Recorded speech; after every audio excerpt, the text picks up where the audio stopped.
Apple Watch 11 pairing failed? Here's exactly what to do to fix it. Open Apple support in your browser. Search for Apple Watch pairing failed.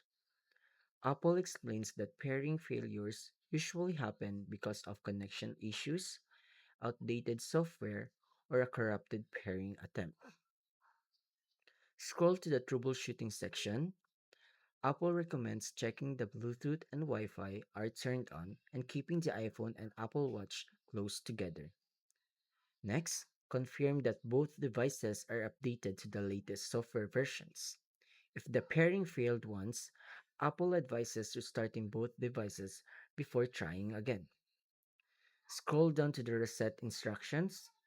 Apple states that if pairing continues to fail, you should erase the Apple Watch and restart the pairing process from the Watch app. When prompted, choose Restore from Backup to keep your data. Following these steps resolve most Apple Watch 11 pairing failures.